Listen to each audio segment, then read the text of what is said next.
Ideally. Is it on YouTube? Yeah. Dude, I can like say with 90% confidence that like the screen always freezes whenever it's like we click start streaming. So like Really? you always need to like check. Wait, but it doesn't happen for 1, 2, 4, 1. Yeah, I said yeah, but then like just like randomly like you know. Is it supposed to be on here? No? It is. Did you start the YouTube stream? It auto starts, right? Just Wait, go but back. where is YouTube? Okay, it's working. Now we need to check audio and then like the freaking. Lovely. Can you check audio? Yeah. Wait. It's working. What about Okay, that's what great. about the screen? Wait, is it showing the revision seminar? Yeah, I can see it. Okay, lovely. Okay. So, yeah, again, welcome to 2801-2901 seminar part 2. So today is going to be presented by me and Thomas. And I'll be doing part 1, which covers up to estimators and their properties. So first of all, before we start, can you guys just quickly scan the attendance form? If you're watching online as well, can you also scan the attendance form? Because we really need money. That includes you, Jenny. Oh, I'll scan it afterwards. Well, It's not working at all. Yeah. but it's not working. I don't know. Wait, Is it not working again? I just built it. I just built it. Oh, Nice. okay. My like solution. All right, cool. So here, has everyone scanned it? Okay. We'll reserve 1 minute for this activity.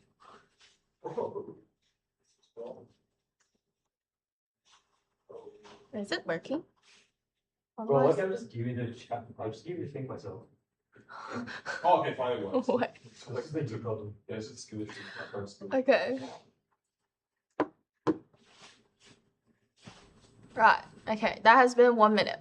Now, here's an overview of part 2. So basically, it just covers the rest of 2801-2901. Realize that the seminar does not cover everything that Jerry possibly has went through, but we're just mainly focusing on the theory that are accessible and will appear in your final exam. Right, so Chapter 6, Transformations and Convergence of Random Variables. Now, why do we care about convergence of random variables? Is because usually with a single random variable, we cannot predict the outcome. But when we're looking at a large sample of them, for example, consider like 1,000 coin tosses, if you look at the proportion of heads in that, that would converge closer, the probability of getting heads would converge closer and closer to 0.5 with more tries that you take, right? Whereas looking at a single random variable isn't particularly useful. So that's the point or implication of studying convergence. Realize that this is not accessible. This is just to make the intro not so abrupt. Okay, now let's look at an example to study the different types of convergence. So we'll cover in 2901 4 types mainly of convergence. So there's convergence in distribution and convergence in probability that we'll look at first. So with this example, consider the following density function for the distribution of xn, where the PDF is given here. Oh, so cool. Okay, and x is between 0 and 1. For part 1, we want to show that xn converges to 1 in distribution. And to do that, we need to first understand what does convergence in distribution mean. Right, so here's our definition of convergence in distribution. Basically, if they're CDFs, if you take the limit of the current distribution and that limit approaches the CDF of the random variable x, then we call that xn converges to x in distribution. Right, so basically for this type of convergence, we're mainly studying their cumulative distribution functions. Why does this happen? Okay, right, so in this case, looking at this example again, right, if we want to show that this xn converges to 1 in distribution, then what we can do is we first have to find f of xn, right, f xn, x. And we want to find what that is, right? Recall that the definition of our CDF is just if you integrate from 0 up to x of the PDF, right? So we take the PDF, which is 2n x to the power of 2n minus 1 dx, and then just integrate that. And this is a very nice function because this integrates up to x to the power of 2n, and then from 0 to x, which is basically just x to the power of 2n, right? So then we want to look at the limit of this. whoops. Okay, right. So the limit of fxn of x, right, is going to equal as n approaches infinity. We're basically studying as n approaches infinity of x to the power of 2n. I realize that when x is between 0 and 1, we can always write x as the reciprocal of k, where k is going to be a number that's greater than 1. So this ends up being the limit as n approaches infinity of 1 over k to the power of 2n, with denominator being denominator being k to the power of 2n, which is an extremely large number, so this is going to be equal to 0. And realize that this applies to whenever x is less than 1. So whenever x is less than 1, we have our cumulative distribution function returning 0. And whenever x is greater than 1, then the limit of that is going to approach 1, right? I realize that this distribution is identical to the distribution of 1, which is the x that we're looking at here, and therefore we can conclude that xn approaches 1 in distribution. Okay, so here is the typed up solution. Right, so basically what we do for this type of distribution, you just have to compare their CDFs, and their CDFs have to be end up being the same for it to converge in distribution. Any questions about this part 1? No? Okay, lovely. All right. Now for part 2, we want to show that xn converges to 1 in probability. And to do that, we then look at the definition of convergence in probability, which basically is just saying that as n approaches infinity, the absolute difference between xn and x becomes smaller and smaller until that absolute difference gradually becomes infinitely small, right, for any epsilon. Right, so what this notation is just saying that it's the absolute error, right, or distance between xn and x being greater than epsilon, and the probability of that, if that equals 0, that just indicates that xn and x are sufficiently close, right? And this is what we call convergence in probability. Now, with this definition, let's try to do this example where we want to show that xn converges to 1 in probability. So how we can do that is we obviously want to use this definition, right? We want to find the limit of n approaches infinity, probability of xn minus x being greater than epsilon. We want to show that that is equal to 0 for x equal 1. Right, for this case. So basically we want to show, how do I erase again? This, right, okay, it doesn't work. Okay, never mind. Right, so we want to show that this expression eventually approaches 0. So how can we show that? Realize we need to deal with an absolute value here, given by, okay, why do I keep on moving this around? Okay, we want to show that this absolute value is always greater than epsilon.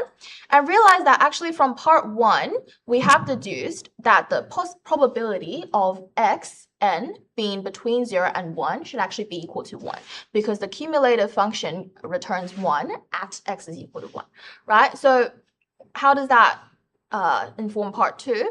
Is essentially, we know that since xn itself is always between 0 and 1 based on the CDF, we can actually just simplify this absolute value. So the absolute value of xn minus 1 should be equal to 1 minus xn. Right, so then we can transform this notation into limit as n approaches infinity, probability of 1 minus xn being greater than epsilon, and this is equal to the limit as n approaches infinity, probability of xn itself being less than 1 minus epsilon, right? And this notation, realize, is actually just the exact same as if we substitute 1 minus epsilon into the CDF, which means that we can just substitute 1 minus epsilon into f of xn, right? And we've already deduced what f of xn is equal to. We know f of xn is equal to x to the power of 2n, so then that is equal to 1 minus epsilon to the power of 2n as n approaches infinity. And again, since 1 minus epsilon is always going to be a number between 0 and 1, because epsilon is positive, right? Therefore, we know that this is going to approach 0 as n approaches infinity. And we have deduced that xn converges to 1 in probability as well. Does that make sense? Any questions? No? Okay. Alright, so that's our lovely example, and this is the type-top solution. Realize for the type-top solution, basically we did 2 cases of this absolute value. Essentially, for one of the cases, the probability of xn being greater than 1 plus epsilon is always equal to 0, since xn itself is between 0 and 1. So this is basically identical to my solution, except you just don't have to consider the 2 cases if you realize that xn is between 0 and 1 from the beginning. Okay. Right, so that's that lovely example. And then we'll look at our 2 other different types of convergence. Right, so we also have something called almost sure convergence, which is a very strong form of convergence. Basically, a sequence of random variables converges almost surely to another random variable if the probability of xn approaching x, or being equal to x, converging to x, is equal to 1. So this is basically saying that the sequence itself converges to this random variable, right? Which obviously is going to imply that this sequence converges both in probability and in distribution. Okay, and we denote it as such. And our final type of convergence is called convergence in LP. This is mostly useful when we're looking at our mean squared error, because a sequence of random variables converges in LP to a random variable x if we have the expected value of essentially the error term raised to the power of p is equal to 0. Okay, so basically it's saying that the error between xn and x gets smaller and smaller. And we denote it as this. And realize that when p is equal to 1, you just get your normal expected value of absolute error. When p is equal to 2, you just get your mean squared error. Okay, so almost sure convergence and convergence in LP. Convergence in LP is assessed a bit more frequently. Almost sure convergence is very unlikely to get examined based on past papers, but we still need to know the theory. Okay, so now here is a comparison of the different strengths of our convergence. Essentially, almost sure convergence implies convergence in probability, which implies convergence in distribution, and a similar scenario for convergence in LP. And realize that the converse is not true, okay, in general. You can consider the example, for example, let's say xn is equal to, for example, n with probability of 1/2. 1 on n, let's say, and then xn is equal to x with otherwise, right? So in this case, what is our probability of xn being greater than 1 going to be? That is going to be just equal to 1 on n, right? So if we take the limit of this as n approaches infinity, we're going to get that this is equal to 0, right? So hence, we can deduce that xn converges to 0 in probability. However, if you look at, for example, the expected value, let's say the limit as n approaches to infinity, expected value of between xn and 0, and then take that squared. So essentially, we try to find convergence in L2, right? This is actually, by the definition, is going to be equal to n squared times 1 on n, which then is going to be equal to n, which obviously doesn't converge to 0 as n tends towards infinity, right? So that's why the converse of these statements are generally not true. And this is not accessible in itself, but it's just very useful if you want to do a quick sanity check. So for example, if you want to prove, let's say something converges in distribution, right? If we know that it converges in probability, then you can easily show that it also converges in distribution. Right, and that's our different types of convergence. Moving on to the central limit theorem. This is one of the most important theorems in the course, right? So this is an example that we're going to look at via applying central limit theorem. So essentially, we have x1 to x48 being identically independent, identically distributed random variables, emitting a uniform distribution between 0 and 1. And then we look at the sample mean, right? using the central limit theorem, we want to compute the probability of the sample mean being greater than 0.55.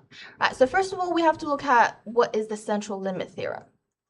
So essentially it states that if you have a sequence of independent and identically distributed random variables, each with mean mu and variance sigma squared, then your sample mean is going to asymptotically emit a normal distribution centered at this, the mean, and this is its variance.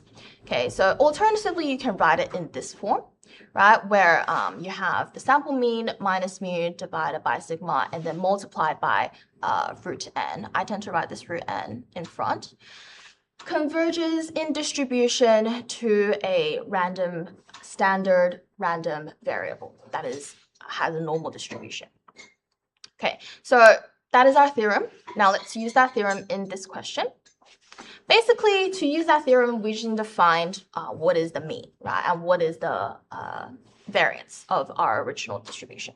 Okay, so the mean for uniform distribution, recall, is just the midpoint of the endpoints, which means that mu is going to be equal to 1/2 here, and variance is just 1 minus 0 to the power of 2 divided by 12, which is basically 1/12, right?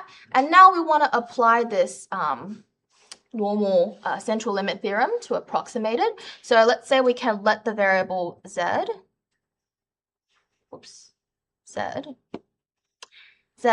be equal to the sample mean minus mu divided by sigma multiplied by root n. Right? So basically, finding the probability of this sample mean being greater than 0.55 and then applying the central limit theorem is equivalent to finding the probability of z being greater than 0.55 minus this mean divided by sigma multiplied by root n. Right? If we substitute the values for those, we just get p of z being greater than 0.55 minus 0.5. divided by root n is going to be equal to root 48, and then divided by r sigma, which is equal to root 1/12. And now if you simplify this a little bit, you just get the probability of z being greater than 1.2. Okay, and if you use the standard distribution table, you get that this is actually just equal to 1 minus phi of 1.2, which returns the value of 0.1150697. Okay, and this is basically how we want to approach those questions. So it's all about using central limit theorem and then finding the mean and variance accordingly. Okay, so this process is often what we call standardizing.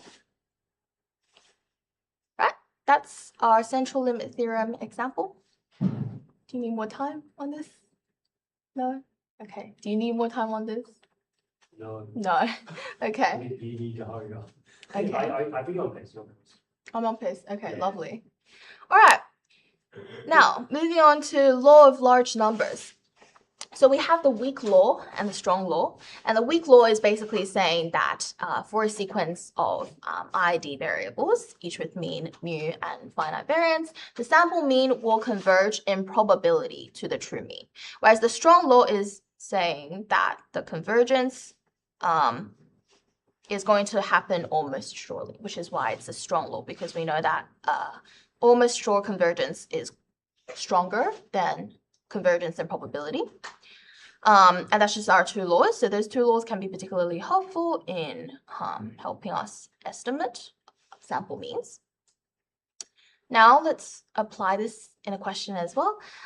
Before we do that, let's quickly look at an example of our normal approximation to binomial distributions, because this is assessed quite often. So if you have a random variable emitting a binomial distribution with n samples and probability of p, then we have that by our CLT, x minus mp divided by square root mp times 1 minus p is going to converge in distribution to a standard normal random variable. And this essentially is just like using CLT, except we calculate the expected value and variance accordingly based on binomial variables. So here is the deduction of that formula. So because we consider a binomial to be the sum of many independent Bernoulli trials, right? So therefore, using central limit theorem, we can think of this sample mean as essentially just the sample mean of these independent identically distributed random variables, which then gets us this formula. Hello. Hello. Wow. We have more audience. Can we just quickly go back to attendance form so you can scan it? I'll get into it. Okay. Just keep going. Okay, good stuff. Right, so this is just a formula that would be useful. Okay, now we have our continuity correction, which actually is not examinable according to Jerry for this year, so you don't have to worry about this. If you are interested in this though, it's because we're applying a continuous distribution approximation to a discrete distribution, that is the binomial distribution. That's why we have to add this continuity correction, because essentially, for example, if you think about, we want to find the probability of x being greater or equal to, let's say, 5 for a discrete binomial distribution, then that's just equal to the sum of p of x being equal to 0 plus x is equal to 1 plus blah, blah, blah, plus p of x being equal to 5 in the binomial case, right? But if we have a continuous distribution, then the probability of x being less than or equal to 5 is going to include obviously more area than that, right? So we think of, let's say, p of x being equal to 5 as equivalent of covering up from, let's say, p of x being between 4.5 to 5.5, because naturally we think of each integer as occupying half of its kind of like boundaries between each integer. Okay, but again, because this is not accessible, so if you're not very interested, then you can just skip through this section. Okay. Yeah, so if you happen to see this in previous exams, I think you just don't have to worry about it, because if you look at course forms, lecturer has stated specifically that it's not going to be covered this year. All right, now let's look at another question that applies the central limit theorem. So we have two theaters compete for the business of 1,000 customers. Assume each customer chooses between the theaters independently, and they're indifferent between the two, meaning that each choosing either theater has a probability of 0.5.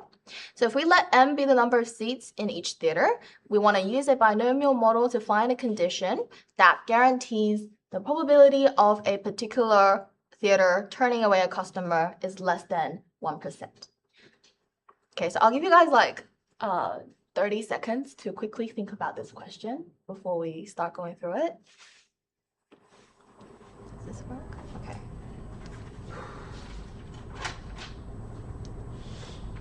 Oh, Mr. Eraser does not work. Oh, I realized I can actually just click on this. But anyways. Sorry.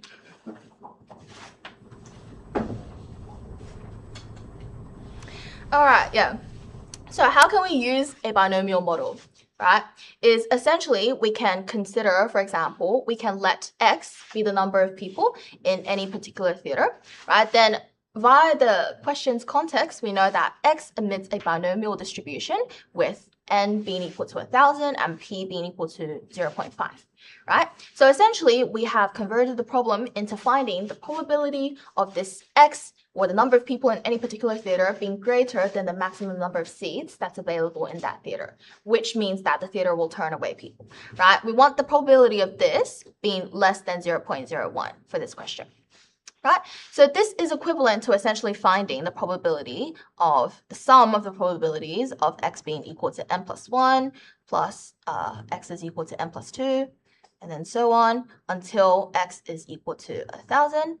Right? We want the sum of this probability to be less than 0.01, and you can write that using a sigma notation, where essentially you start from, let's say, k is equal to n plus 1 to 1,000, and then p of x is equal to k. You want this to be less than 0.01, right? And this, using a binomial notation, is just sum from n plus 1 to 1,000 of 1,000, choose k, and then 1/2 to the power of 1,000 minus k, 1/2 to the power of k, being less than 0.01, which realize that those two combined just gives you 1/2 to the power of 1,000.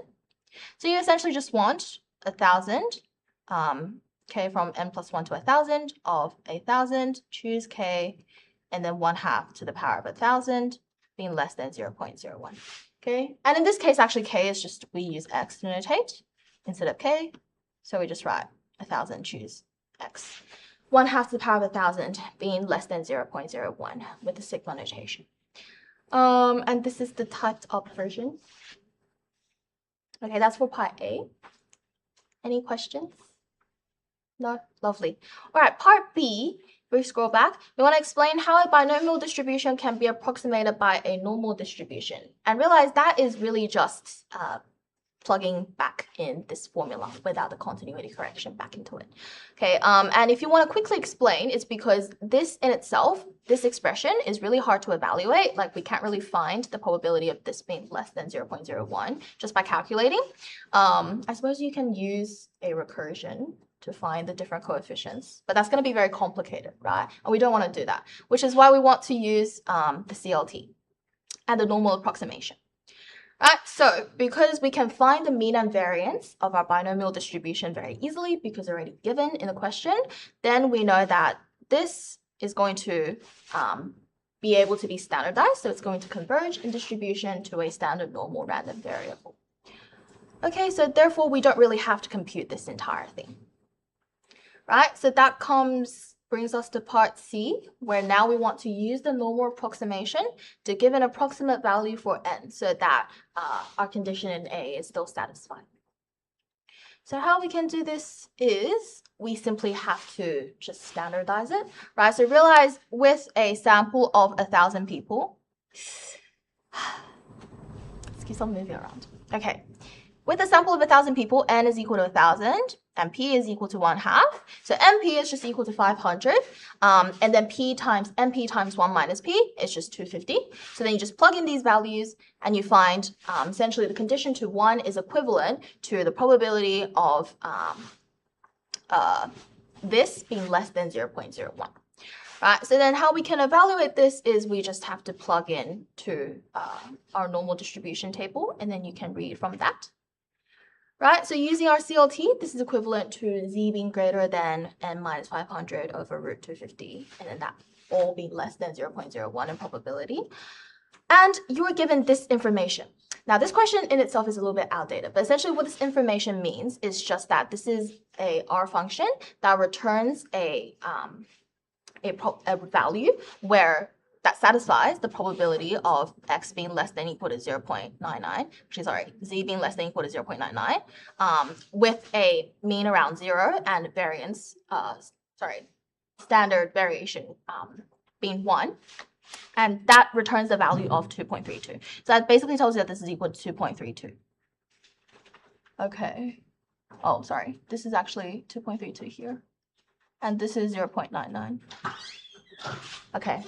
Right, so then essentially if we want to find the probability of this being less than 0.01, we just take z being 2.33, right? And then we just substitute that in. Okay, so we have n minus 500 over root 250 is equal to 2.33, and then you rearrange to find what n is equal to. And we find that n is approximately 537. So you should have at least 537 seats in each theater. Okay, and that concludes our example. I realize these types of questions are very common in 2901 when you apply the normal approximation to a range of different distributions. Okay, and then let's move on to continuous mapping theorem. So essentially, the continuous mapping theorem is just saying that if one random variable, sequence of random variable converges to another in probability or in distribution, then applying a continuous function to that preserves this convergence. Okay, so basically if xn converges to x in probability or in distribution, then g of xn also converges to g of x in probability and distribution. Right, and that is our theorem. And essentially to use this theorem, you just have to identify the function g. Right, so here is an example. Suppose xn converges to 0 in probability as n tends towards infinity, And we define another random variable yn to be either 1 plus xn squared square root of minus 1 over absolute xn in the case when xn is not 0, or just 0. We want to determine if yn converges to 0 in probability or not. Right, so I'll also give you guys a while to consider this question. It's not very difficult. So how can we determine whether it converges to 0 in probability?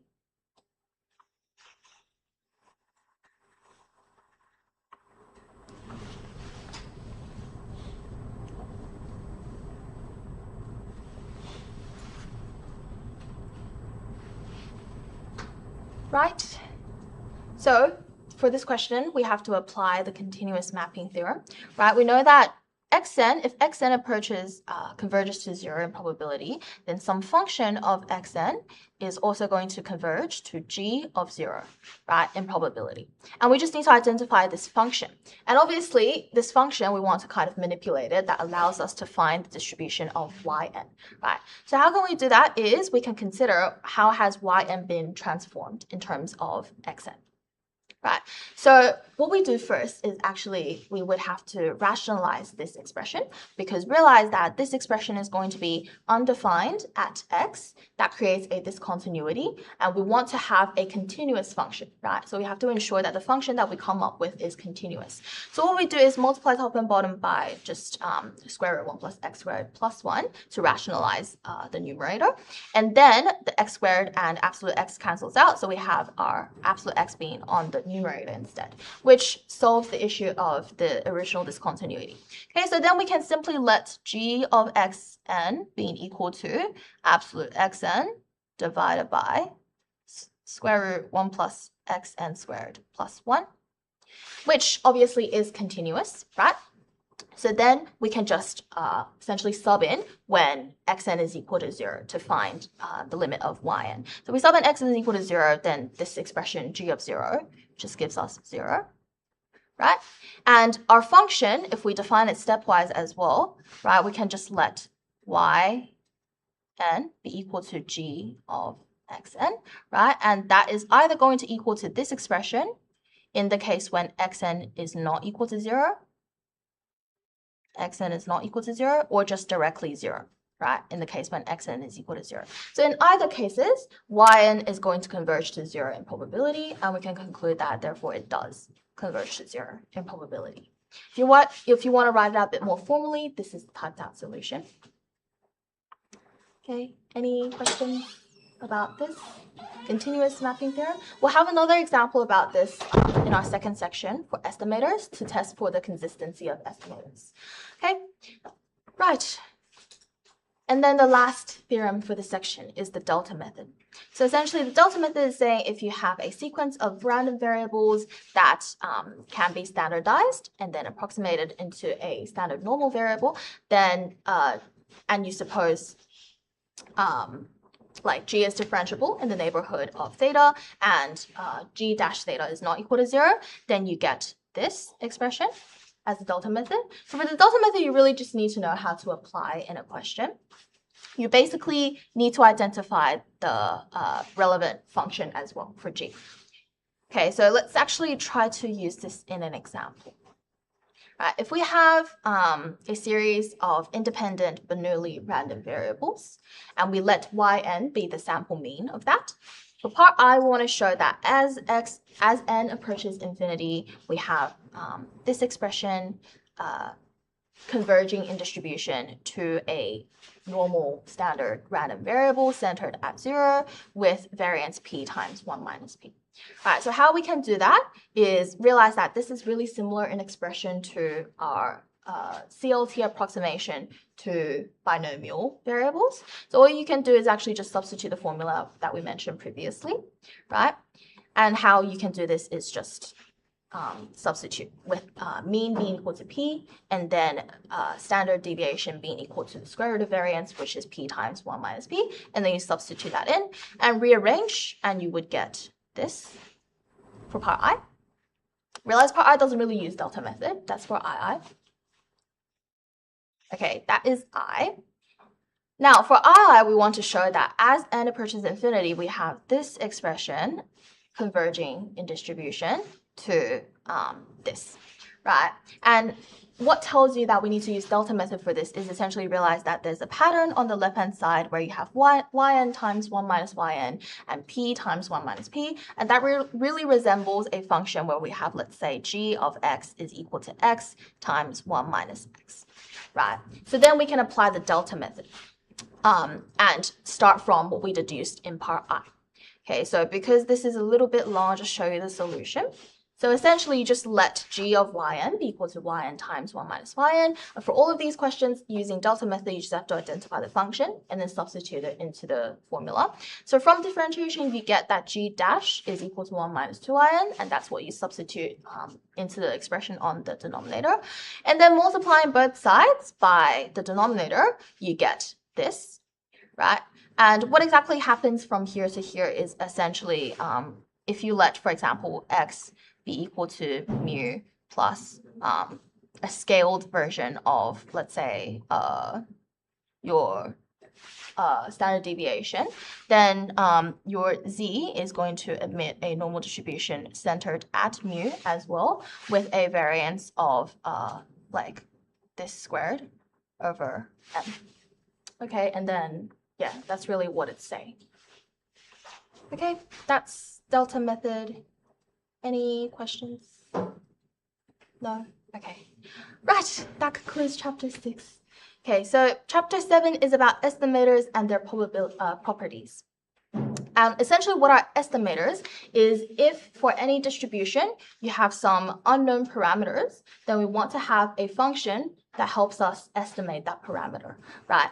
So suppose x1 to xn are identically distributed random variables with a common PDF, and you have some unknown parameter theta, and we want to then come up with an estimator of theta, right? Which we usually denote by theta hat. And that estimator is going to be always a real valued function of all of the independent identically distributed random variables. Okay, so we denote it in this form. And the point of that is just to estimate this parameter, right? And obviously, estimators are going to have according properties. So for example, it's going to sometimes be inaccurate. It's going to sometimes exhibit a huge variance from sample to sample. That's the two main properties of estimators, as in biasness and also variance, right? Or we call that mean squared error in this section. So first of all, estimator itself is a random variable, right? Because it's a function of random variables. So consequently, it will have its own probability distribution that we can compute based on our original distribution of our samples. Okay, so often we like to take theta hat as the sample mean for a lot of estimations. Then the central limit theorem tells us that the estimator is going to be approximately normal under certain conditions, right? And how we can estimate how accurate this estimator is based on evaluating its biasness and also its MSE. So the definition of bias is essentially just the difference between the expected value of theta hat and the true value of theta, as in that parameter, right? So often when bias is 0, that just means that this estimator is unbiased, right? Which means that it's centered around the true parameter. If bias is less than 0, then we just call that negative bias. If it's positive bias, then the bias is greater than 0. Okay, so let's look at this with an example. So suppose x is a discrete random variable with PMF, Px. Suppose that the space of x is finite, right? And x1 to xn are samples taken from x, such that each sample is independent and identically distributed. We want to show that this estimator, given by p hat of aj, which is equal to 1 over n sum of the indicator function of xi divided by n, is a unbiased estimator of p of aj.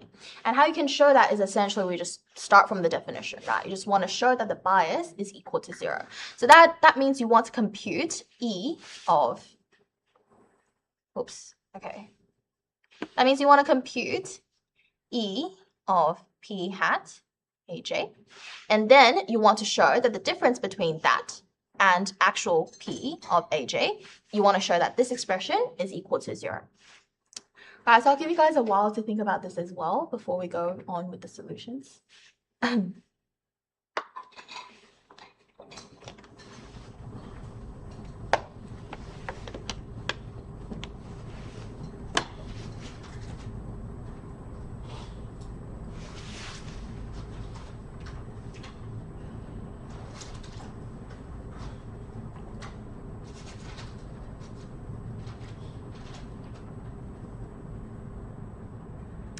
Okay, hopefully that 20 seconds has been enough. So what is our expected value of this, right? Let me just write on the side now. We know that for expectation, we can just substitute the formula for p hat, which is 1 over n summation I from 1 to n of the indicator function of xi, and then realize that for expectation, we can always take out any constants outside. So this is 1 over n of the expectation, summation I of 1 to n of aj xi, and then realize again that because of the linearity of expectations, you can actually move the summation outside as well. So this is 1 over n summation from I from 1 to n of the expected value of the indicator function, right? And what essentially the indicator function does is if it returns 1 if xi emits the value, right, and it returns 0 otherwise, right? So this is actually just equivalent to 1 over n sigma of expected value of xi being equal to aj. Actually, not expected value, but the probability of that, right? Because you can either xi is equal to aj, in which case indicator returns 1, or it doesn't, in which case it returns 0. I realize that this is actually just our PMF, right? This is what happens when you sub aj into the PMF, so lowercase p of aj, right? So what you're essentially doing is you're summing p of aj from I is equal to 1 to n, which gives you n times p of aj, and then you divide that by n. So this just gives you p of aj. Okay, so our original expression here is actually just simplified down to p of aj minus p of aj, which gives us 0, which tells us that this is an unbiased estimator of p of aj. Right, okay. And then you just want to compute variance of p hat. So how you compute variance is, because there's a bit of algebra here, I'm just going to quickly skip to that. You just use the definition of variance, okay? And then you substitute the expression inside as well. Now realize for variance, when you're moving a constant outside, you're actually squaring that constant. So the identity we use here is just that variance of ax is equal to a squared variance of x. Right, and then you just start simplifying the inside. Realize that variance in this case is equal to p times 1 minus p, right, because it's a Bernoulli trial. So then you can simplify this expression down to p of aj times 1 minus p of aj divided by n. And finding variance in this question isn't particularly helpful because we're not deducing anything about it, but it's just a part of the question. We will demonstrate how this can be useful in the next part, which is when we look at the other property of estimators. All right, that is our example question. And now we're going to look at estimator of variance, right? So because an estimator is a random variable, it's going to have a variance. And we want the variance to be as small as possible to ensure that this estimator produces quite consistent values from sample to sample. Right, so first of all, we define standard error as just the standard deviation, which is going to be square root of variance. And we want to estimate the standard error of an estimator. Because that could be difficult sometimes, as variance is a function of the parameter, so we often just substitute our estimate for the parameter instead. Okay, and then mean squared error, which is one of the most important things here for looking at estimator variance. We define mean squared error to be essentially the expected value of theta hat minus theta squared, which you realize is actually just L2, right? And this definition is equivalent to bias squared plus variance. So essentially, MSE is something that takes into consideration of both the bias of an estimator and its variance. So when MSE is minimized, that means that this estimator's error is also minimized. So we can minimize its bias and variance at the same time. So often when we're comparing two estimators and how accurate they are, we're usually just comparing the MSEs. And the proof is given here. This is just a really algebraic proof based on linearity of expressions as well, basically expand the inside. Okay, you don't really need to know this proof, but I guess it could be helpful or it's interesting. Now let's look at another original example. So if you have a sequence of independent identically distributed random variables emitting a uniform distribution from theta to theta plus 1, where now theta is our unknown parameter, right? Now obviously we want to try to estimate that. So suppose the density of x sub parentheses n. So this is essentially something called an ordered statistic. So essentially this is defined as the maximum of x1 to xn. So now it's ordered sequence. So now suppose the density of this is given by this function, right? And we consider the two estimators theta 1 hat and theta 2 hat that are given by those two expressions accordingly. For part 1, we want to show that both estimators are unbiased.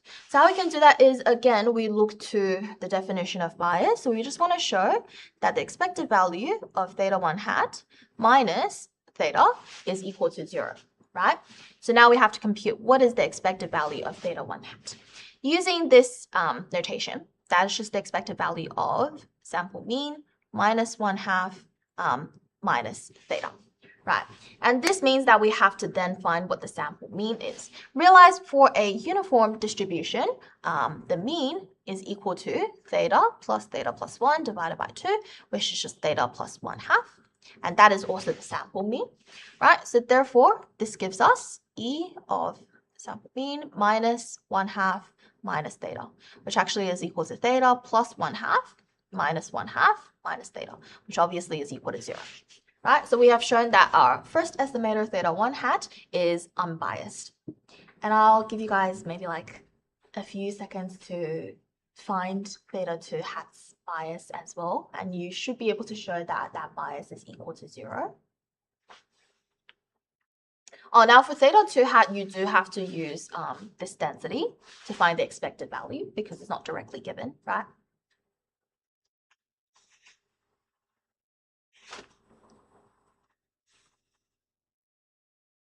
Can you guys read my handwriting? No. Thank you for that. Can anyone read my handwriting?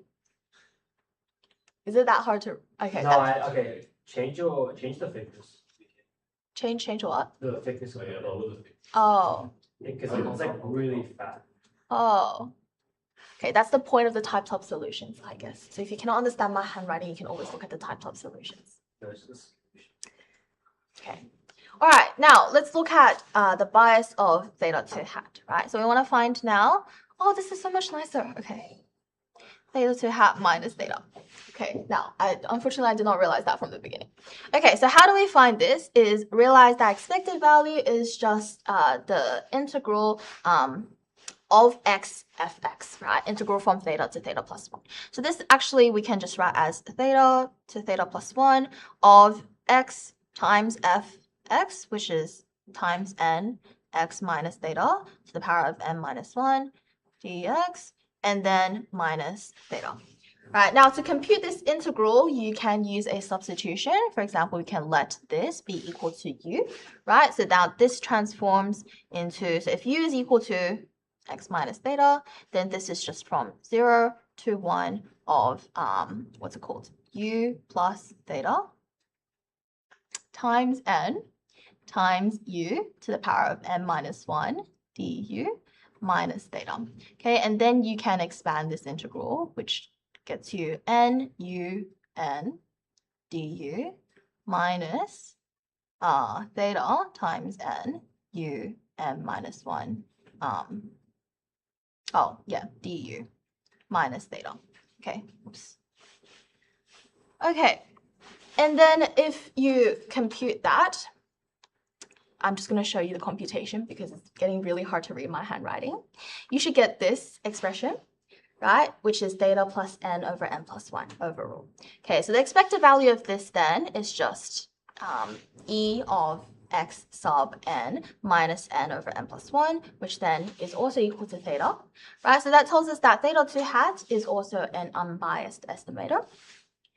And then moving on to part 2, which is when we want to determine the MSE of each estimator. So we just use the definition of MSE. Actually realize that because both estimators are unbiased, and we know that because MSE is equal to bias squared plus variance, since bias is equal to 0, MSE is just equal to the variance in this case, right? So all we need to do is really just compute the variance of each estimator.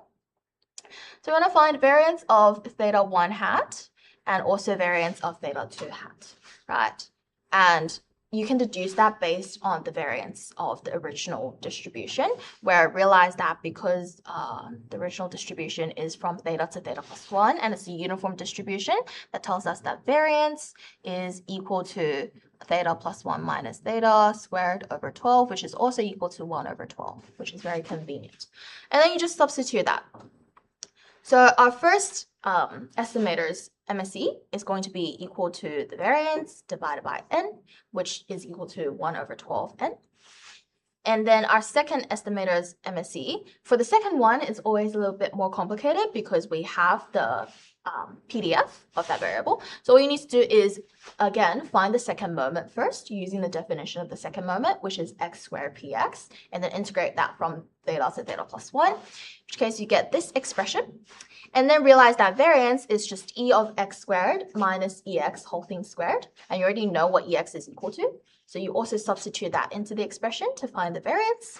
And this is your variance. Right, now, this is a little bit confusing. By subtracting n over n plus 1, I really just mean that, realize that subtracting, for example, variance, why is this doing this? Variance of x sub n minus n over n plus 1, because this is a constant, it has no impact on the variance, so this is still equal to the variance of x sub n. Okay, and therefore you get that the MSE of theta 2 hat is just equal to the variance of x sub n, which is this expression. Any questions? Okay, cool. Right. And for our third part, we want to find which values of n should theta 2 hat be favored over theta 1. Right, so essentially we want to compare the MSEs and find the scenarios in which the MSE of theta 2 is less than the MSE of theta 1. Right, and since we have the expression for both of their MSEs from part 2, one is 1 over 12n for theta 1. The other one is n over n plus 1 squared n plus 2. You just want to find the solution to this inequality, right? To ensure that the MSE of theta 2 hat is less than the MSE of theta 1 hat. And rearranging this, you unfortunately get a cubic. But this cubic has a root at n is equal to 1, which is great, meaning you can factorize it. So I can't remember how, what are the exact roots besides n is equal to 1. But I remember the other positive root is around 7 point something. So essentially the cubic graph looks like this. This is 1. This is 7 point something. Right, and then it's going to look like this, right? And you want to find when this is greater than 0. So that is either between 0 and 1, in which case, because n is an integer, n just is equal to 1, or n is greater than 7 point, I think it's 7.2 something, if I remember correctly. So in this case, you want n to be greater than 7.2 something, which basically means that you want n to be greater or equal to 8. Okay, so the inequality holds when n is greater or equal to 8, and therefore theta 1 hat should be favored for n between 2 and 7, whereas theta 2 should be favored for n being greater or equal to 8. And realize that when n is equal to 1, those two estimators actually give you identical expressions, so it doesn't really matter which one you use, so neither one is favored at n is equal to 1. Okay. That's our lovely example. Now, finally, we have consistency of estimators. So what consistency means is basically if the estimator converges in probability to the actual unknown parameter as sample size n tends towards infinity. Okay, so another definition is asymptotically normal. So if an estimator is asymptotically normal, then basically you can standardize it to such that it is converging a distribution to a standard normal variable. Okay, and for the previous one, when we want to show consistency, oftentimes you have to use Chebyshev's inequality. Okay, and this is our original example for evaluating consistency of estimators. So if you have x, which is a sequence of random variables that emits a exponential distribution, and you consider the sample mean, and an estimator for the sample mean, sorry, not for the sample mean, but an estimator for theta, So theta hat is given by 1 over 1 plus sample mean, whereas theta itself is the ratio of the unknown parameter lambda to 1 plus lambda. Right? You want to show whether theta hat is consistent or whether it's not consistent. And how we want to do this is when our continuous mapping theorem comes back. So consider if xn converges to, now we know that for standard exponential distribution, the mean is given by 1 over lambda, right? So because this converges in probability to this, we can therefore try to find a value, g of x, such that g of xn is going to converge to g of 1 over lambda, and we basically want to show that the g of that is equal to this value, right? So what g can we consider? A natural function to consider would just be g of xn is equal to 1 over 1 plus this, right? As this gives us the expression for theta hat, right? And obviously this is going to be a continuous function. So by the continuous mapping theorem, we know that this is going to map to g of 1 of lambda, right? Which is equal to 1 over 1 plus 1 over lambda, which then if you multiply top and bottom by lambda, you get lambda over 1 plus lambda, which is equal to theta, right? And this tells us that this estimator therefore is consistent as it does converge to the true value. Okay, and here's the typed up solution for that. All right, so realize for this part we use the weak law of large numbers. And yeah, just remember for continuous mapping theorem, you do have to state that the assumptions is G is continuous. And I think that concludes chapter 7. Yes, I finished it now. Okay, right, so now let's welcome Thomas for part 2. Thank you guys for watching part 1. I did it for you. Oh, okay. Alrighty.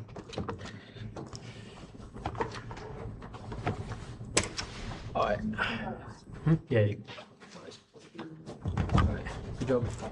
Alright. Yeah, so now I'm doing chapter 8 and 9. So 8 would just be on parameter estimation and inference. So I think like the motivation is whenever you have like some unknown parameters within your, I guess like PDFs, for example, you want to do your best to estimate them. And I guess you need like do your best to also like infer like how much info can you like deduce from that essentially. So a very important like method you've probably like shown at this point is like the method of moments. So if I recall correctly, you guys know like how moments work, but then you can actually like use them to like estimate certain parameters. So, you know, just like state the basic assumptions like, oh, let your x of n be IID, and then just from like a random distribution. So like these. Okay, sure you guys can see it. So like you define the case sample moment as simply just pretty much the same as like a normal moment, but like it's like the sum of all your like observations, but to the power of k. You just divide it by n, and then you basically basically just set it to like the population moment as e of x to the k. So like this is just like pretty much like moments, but in the context of like sampling. That's pretty much it. But then this here is you're basically using the moments to solve for each of your like whatever variables you're like dealing with. So again, like this like might not make like much sense here. Like it's obviously best to like maybe go for an example. So here we have the gamma distribution. So suppose this like all this is like the gamma distribution, ID or that. And then you want to find the best like moment like estimators for alpha and beta. So I kind of forgot what the actual gamma like the PDF formula for it. But I'm pretty sure you have the formula for that, and also like the basic various stats of it. So like you have the E of x, you have like the variance, and you're also given like the MGF. So you can basically just use this to find any moment you want. So if you recall for the gamma here, like the gamma distribution, it was something like alpha over beta.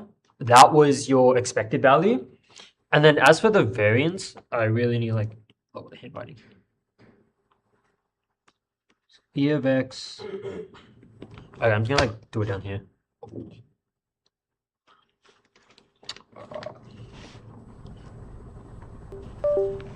Great, I just broke it.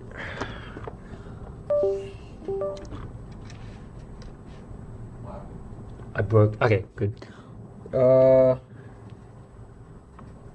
Yeah, technology. Great. So yeah, expected value, as I said, alpha over beta, and then for the variance of the gamma distribution, I'm pretty sure it's like alpha over beta squared. Yeah, yeah, beta, whatever. Thank you. So that's your variance. And then recalling that variance is just equal to e of x squared minus e of x all squared, we can find that e of x squared is just equal to, I believe it's alpha over beta plus alpha, was it? No, alpha over beta squared plus alpha squared over beta squared. So it's just alpha over beta squared, 1 plus alpha. Okay, so the kind of like main idea is we want to like try yoink out the moments within the our entire like observations or like n observations. So there's our alpha over beta, and then e of x is just like this basically. And then we basically, the idea is like kind of like the kind of like reasoning for this is like we want to express our alpha and beta, the parameters, in terms of the moments, like the sample moments, for example. Yeah, like basically like that's what I was trying to get at. So at this point, it's kind of just like a rearranging kind of question. So what I can see is, so like, yeah, this thing's not. Bro, I just like moved it. Yeah, okay, so we find that e of x squared. I guess like what I'm noticing is we have alpha over beta, so that's just e over x. And then what? That's like 1 over beta plus 1 plus alpha. And then we can just like rearrange beta. That's equal to. That's freaking technology is not working. Okay, wait. Let me like consult the slides. Okay, so just to like just rewrite this. Okay, it's just defining the just rewriting like that. Yeah, okay. So I'll do it later, but now sample variance 1 over I n and then x over I minus x bar squared. So I might use this later or like now, just depending how I'm feeling. That's just the sample variance. Yeah, because like it's not hard. It's just like whichever one's gonna like save me like the easiest like algebra. Okay, so I need this to move. Okay. Over I and x of I squared. Yeah, as I just said, that's just equal to e over x. Whatever.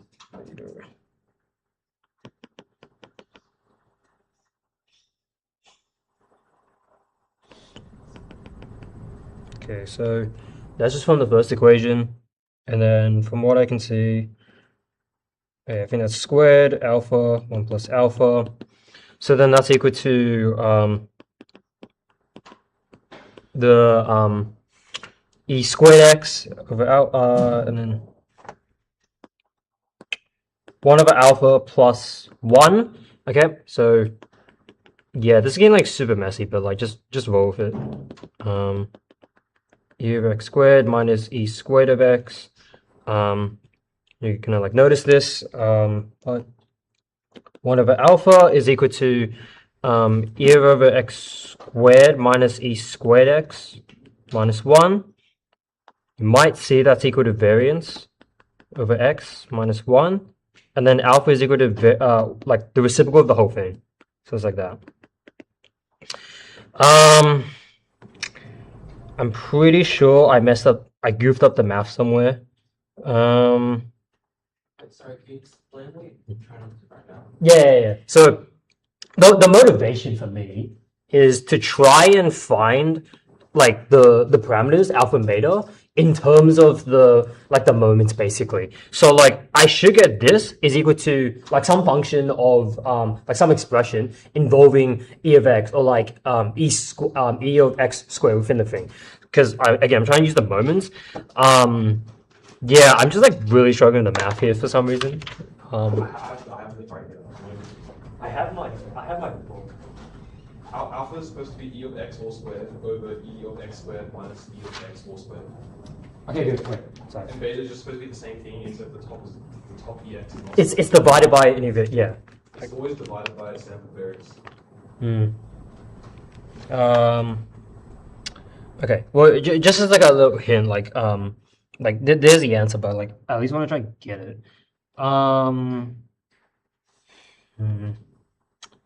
What is it different?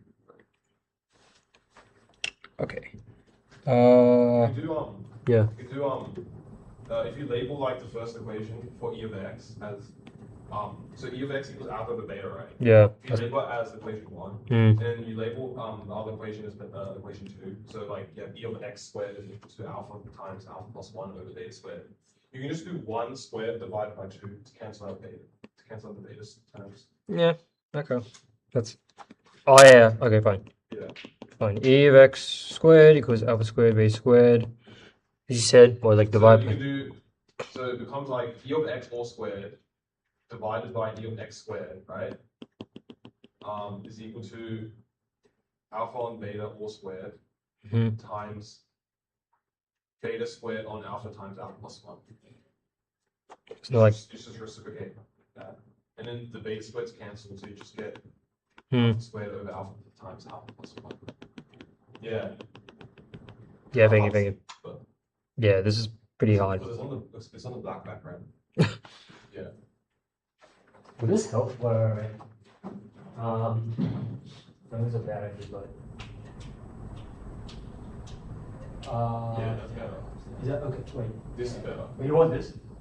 I mean. Wait, are you guys like okay for light? Yeah, no. Is there a backlight? Yeah. Oh.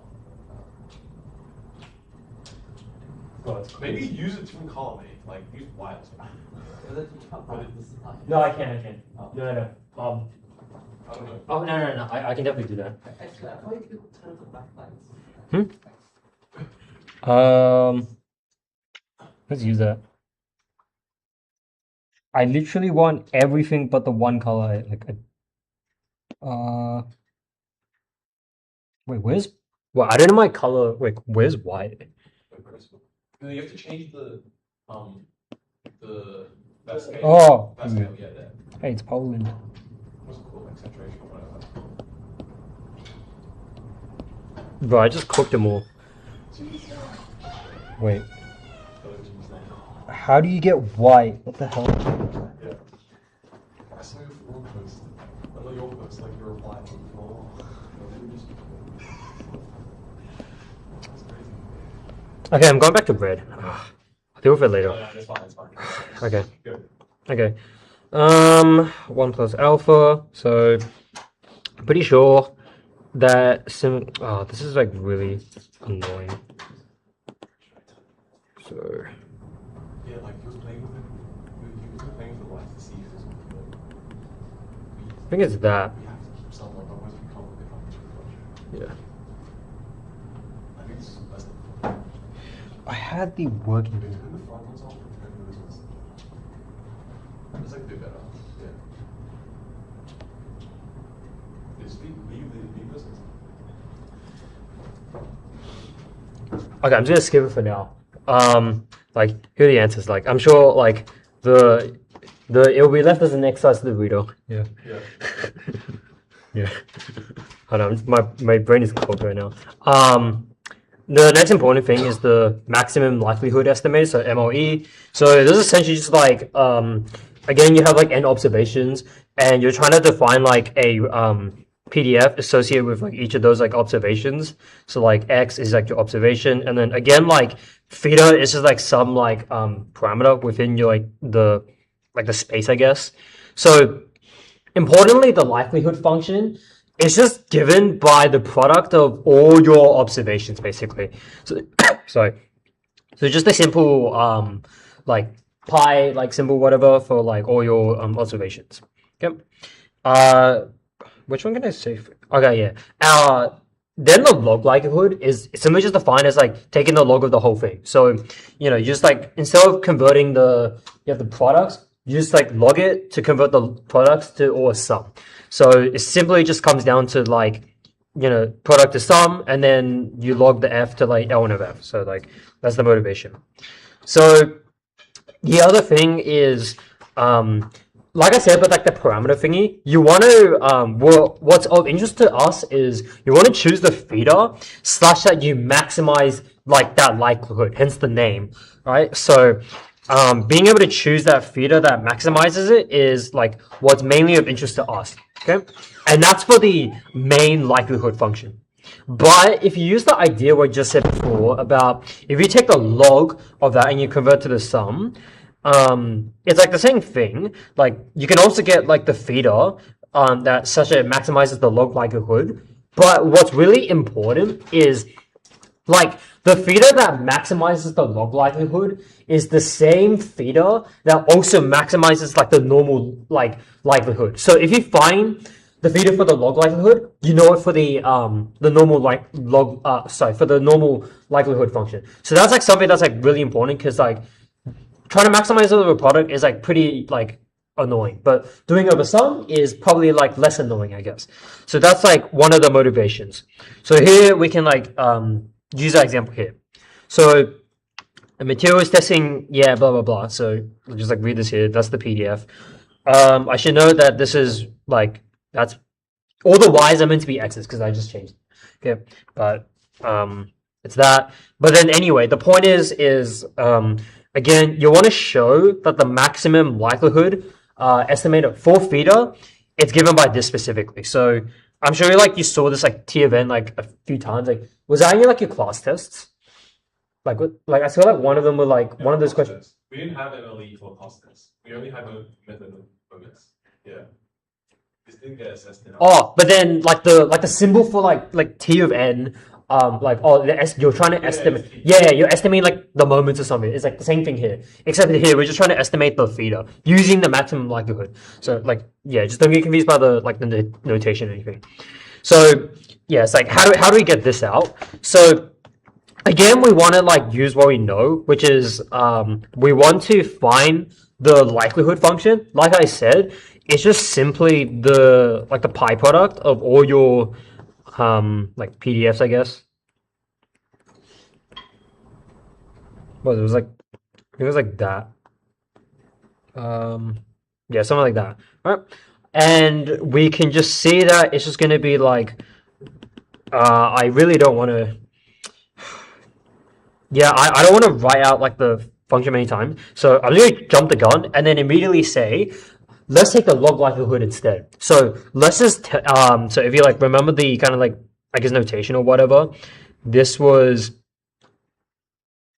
yeah, it was like the little L thingy. So it's like, we're going to use that instead. So let's say little L of feeder is equal to, and like I said, just take the sum of the entire thing. And we would now like put this whole thing, and now gladly I'll like write out like the L1 or something. So like feeder, and then I think it's EX minus 1 over feeder EX, so something like that.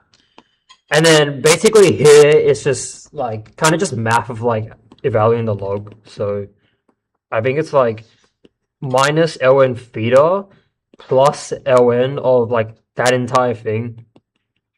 That's alright.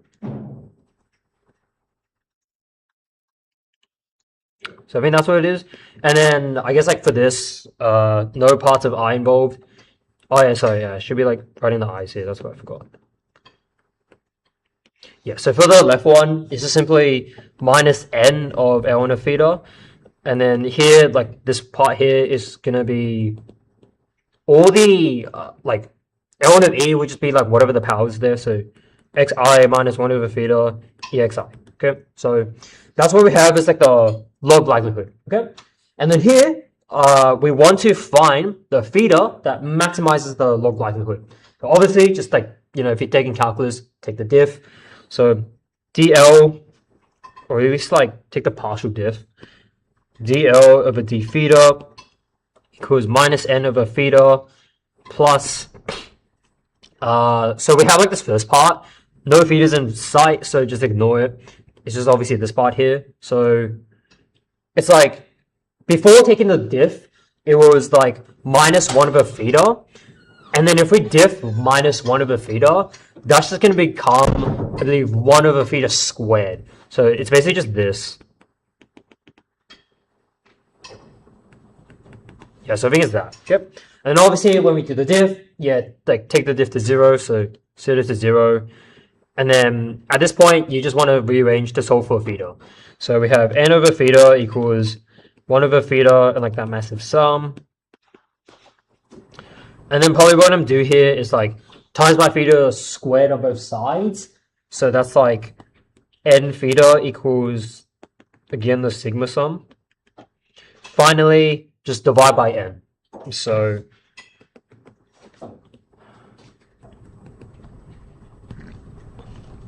yeah, so we have this. So theta is equal to like the sigma of like the exponentials of like the observations divided by n. So yeah, that's what we have here. So yeah, that's good. But we're not done because it's a necessary condition to like show this, but you need to also show it's the max, right? So you gotta prove it's the max by probably the second diff method. I don't know how you do the like the freaking concat. Yeah, I don't know how you do like the nearby values thingy. So probably just take the diff of it again.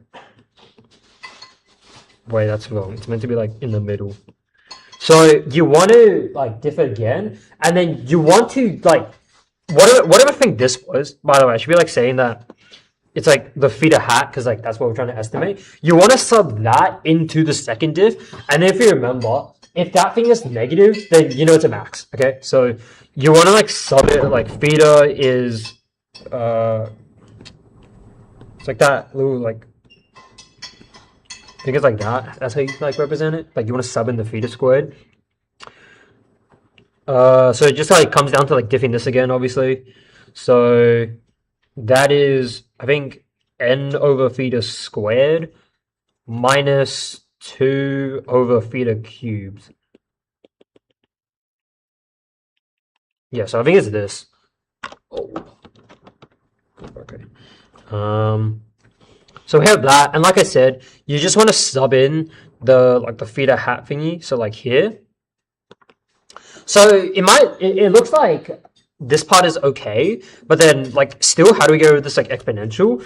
And remember that theta hat was defined as this, right? So we can literally just like sub that in to like at least try get like the barraging sum out of the way. So just for this, like this part here, I can just like rewrite that as 2 over theta hat squared, and then like this.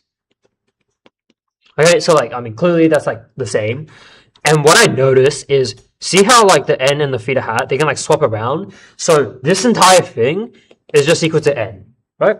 So we have n over theta hat squared minus 2 over n theta hat squared. So literally just comes down to what's 1 minus 2. It's just minus 1. So we have minus n over theta hat squared.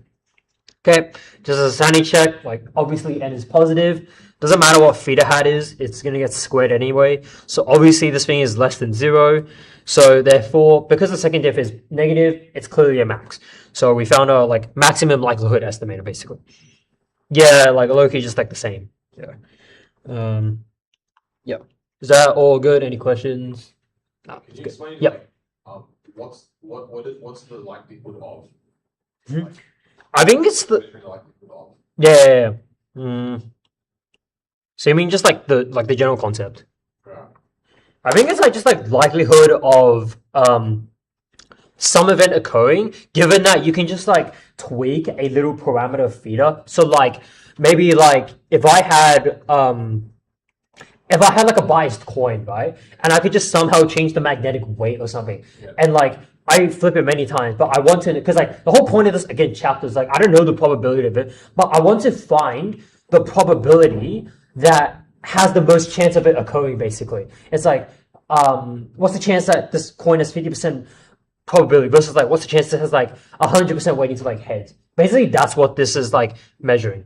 Yeah, that kind of makes sense. Yeah. Okay. Yeah. Okay, so here's just like a bunch of properties. So suppose that this, so consistency, I think like Jenny was literally just covering that. So like, Yeah. again, like I don't really, it's just there to like ensure like the properties, like you know, you can do like the theorems and stuff basically.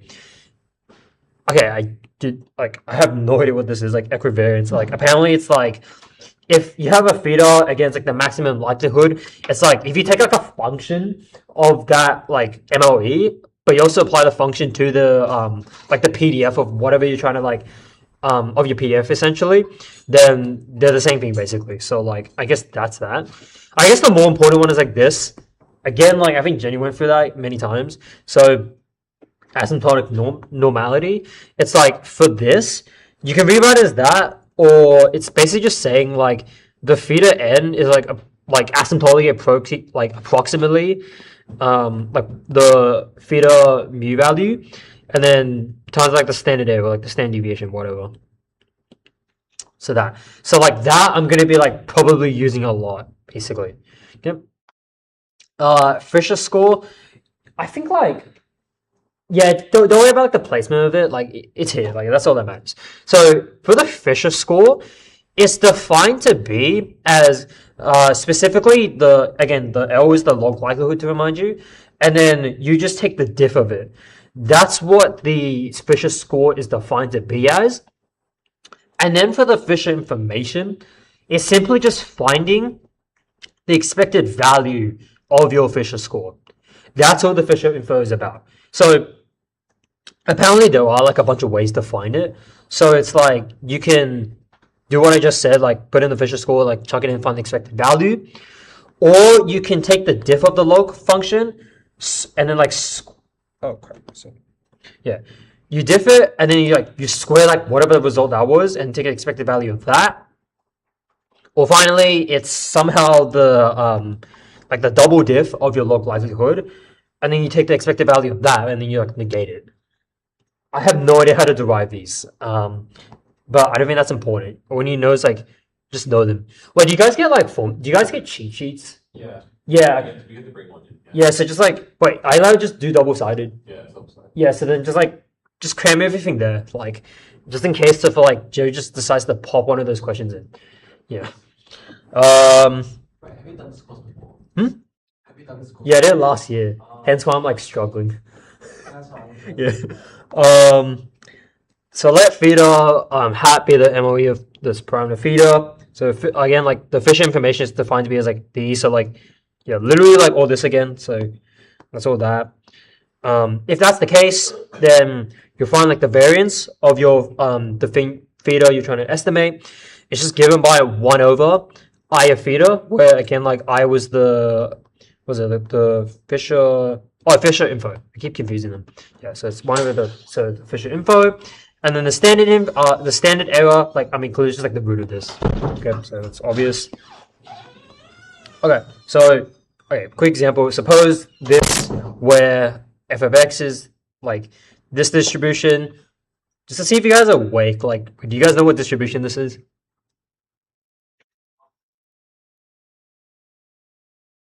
Like what? I'm pretty sure it's the Poisson distribution. The what distribution? Like, wait, isn't it like the Poisson distribution? Is this Poisson? It's either that or like the exponential. Like they're similar. Like I remember both of them had like the exponentials, but one of them was like off. Yeah. But I think that's the distribution we're using here. So suppose that like it just follows like that distribution. So find the estimated standard error. If it is known that I of n is equal to n over theta, so it's pretty like easy to just use like this thing literally. So SE of our theta is just going to be equal to 1 over the square root 1 over n over theta. So that's like theta over n essentially. Just to check. Yeah, okay, good. So that's the standard error. And then you also want to find the approximate distribution. So it's like that thing like used here basically. So it's essentially oh crap. So the thing we're trying to like theta minus what the hell? Theta hat, sorry, minus theta over the standard error. So that was just root theta over n. Again, that's just gonna like asymptotically approach like the n01 basically. So that's essentially the strat. I think. Yeah. So like if I'm gonna like explain this, like basically how you go from this thing is so buggy. Like for this, like I guess like how do you like convert this to like the right side?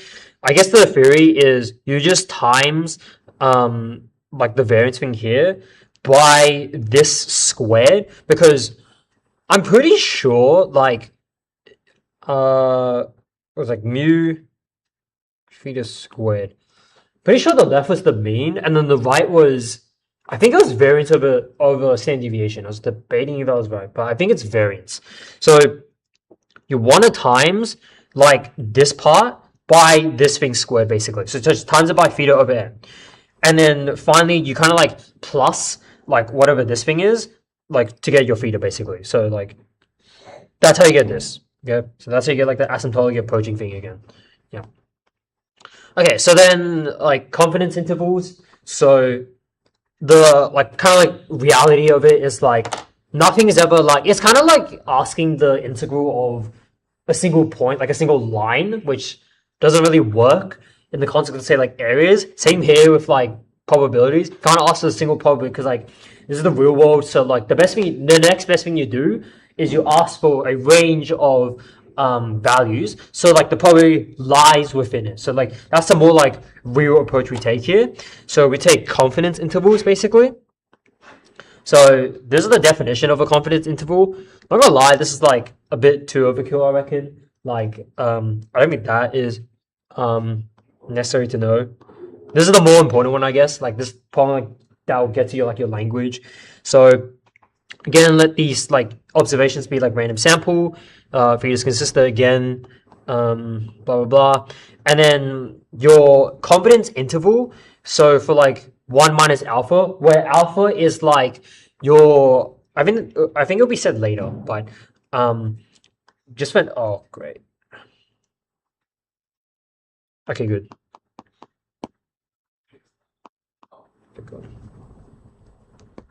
Yeah, okay. So if you're again like trying to approximate your theta or like hat, again you don't want to just like calculate probably like theta, you want to give that range. So it's like theta hat plus or minus and like this thing basically. So apparently it's like this z1 minus alpha over 2 and like your standard error. So like what is this like z minus z like on the score like 1 minus alpha over 2?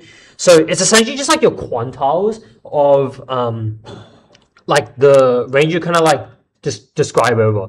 So the visual idea is let's say you're trying to estimate your theta here. Now theta doesn't have to be in the middle. I just like, if I really want, I can just like remove it. So it doesn't have to be knowledge. But the idea is that if theta truly lies here, and then you're basically like, okay, I want to give a range of values to try and estimate it. So like maybe like this. So if these are like your range, if like those are your endpoints, it's you want to give those endpoints such that when like you're actually finding the value of theta, like through experiments or something, there's like a chance, there's an associated probability / chance that that parameter is going to lie within this range basically. So that's how I link it back to like the alpha, which is like, let's say alpha is equal to 0.05. That's what this like 1 minus alpha is here. So like 100 times like that thing, pretty sure it's 95%.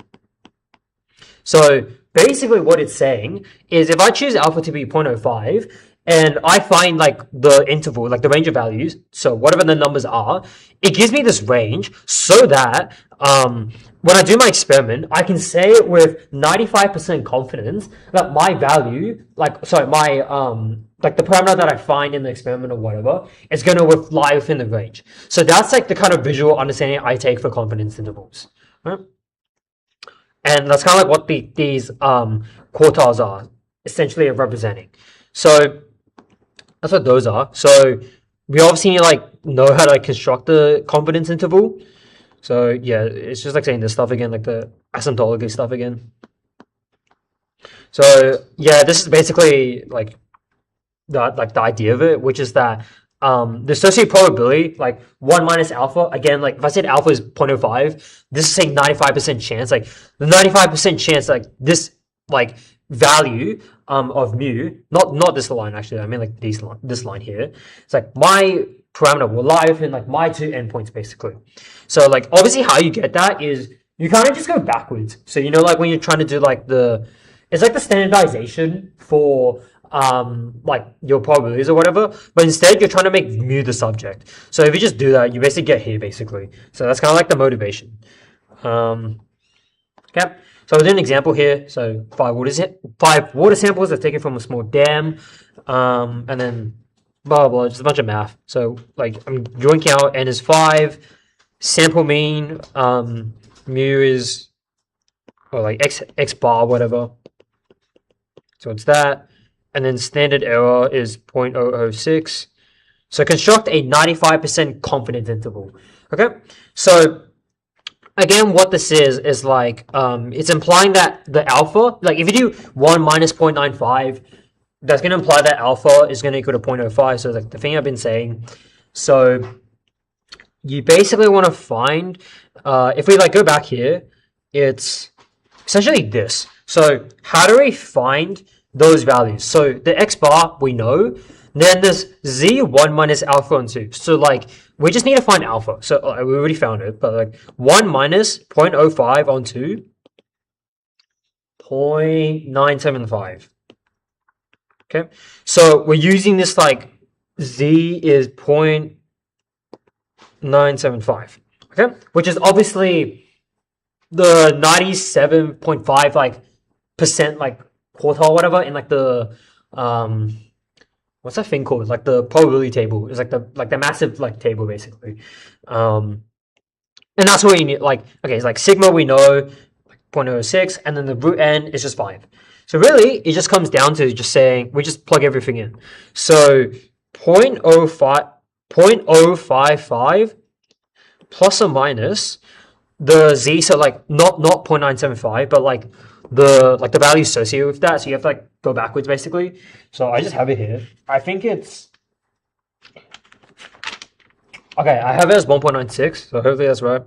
1.96 times by sigma. So again, it's like 0.006 divided by root 5, and then we just like chuck everything in. So 0.55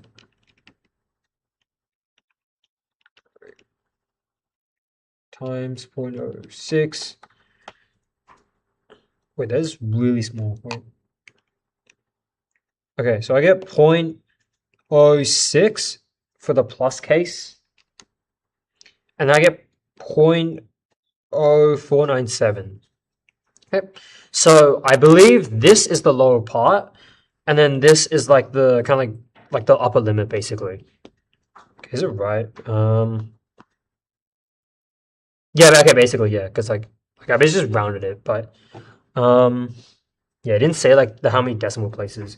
I'm sure like the calculations are obviously right. So if I'm just gonna like put it more formally,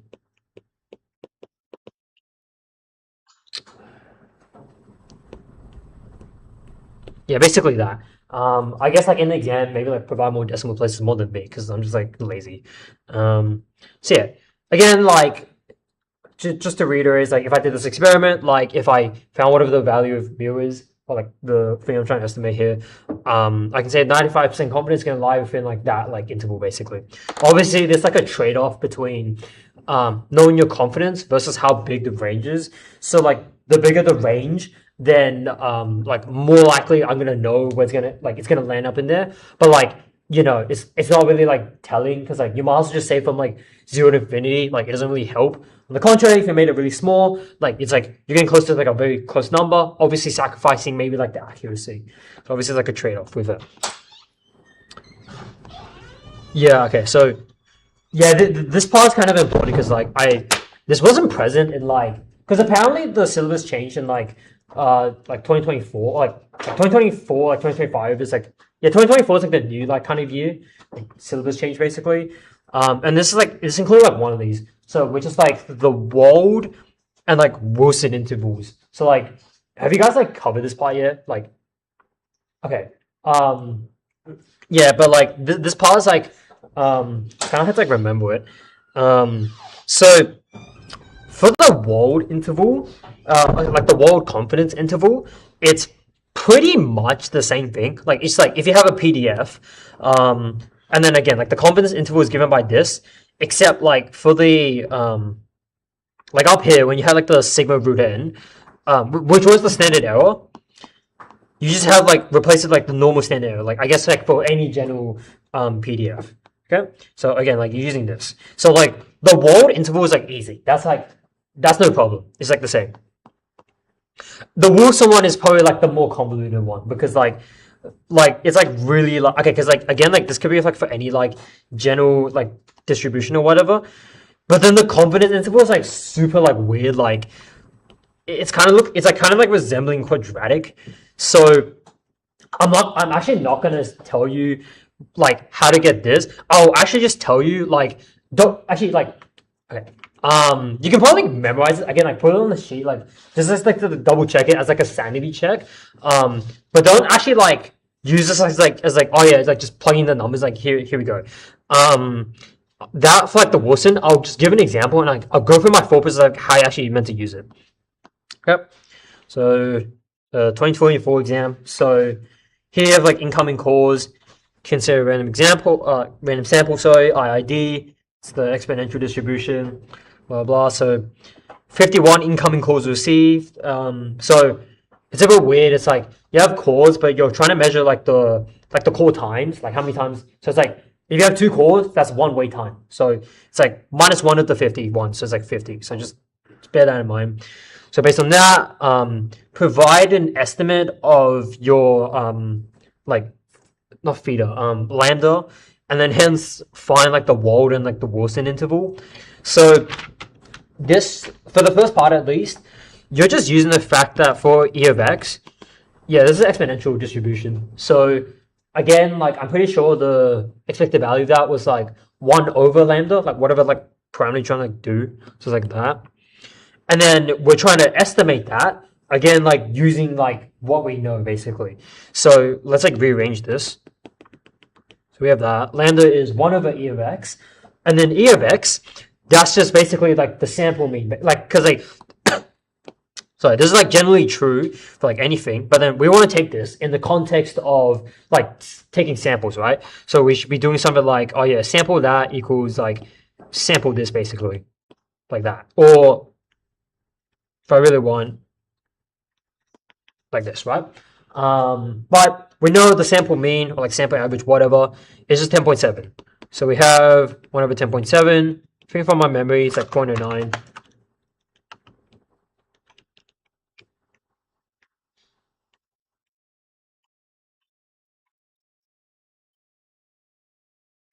Yeah, okay, so like 0.09, like whatever. Yeah, okay, so it matches up here. All right, so that's how you get your estimate of theta hat. Therefore, use that to then construct your Wald and the Wilson thing. So again, like I'll just go over the easier one, which is Wald in my opinion.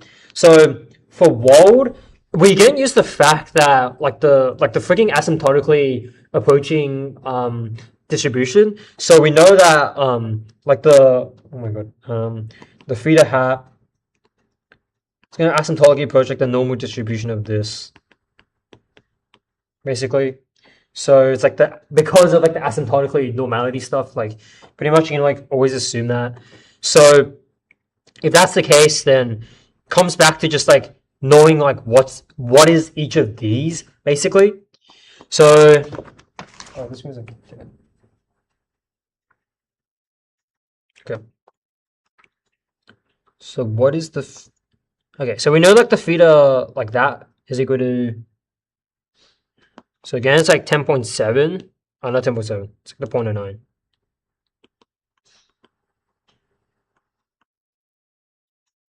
Okay, I'll use like a few more values like that. But you just wanted to do that and then plus or minus the standard error. Okay, but what is the standard error? We remember need to know is like essentially the oh, not the same. No. It's like from that. So the standard error of that is literally square root of it. So plus or minus lambda over root n. So that's 0.09346 plus or minus. Yeah, that like literally that. Divide by root 5. Oh no, sorry, root 50, because like there's 50 of those intervals. Okay. And then again, I just have to just put in the calculator. 346 plus 0.09. So the first one we get like that. If we do minus, it's 0.0802. Okay. So that is like the interval there. Okay, I messed it up. Where's the mess up? Oh yeah, sorry. I forgot the I forgot like the Z 0.975 thingy again. I just forgot that, so I need times by 1.96.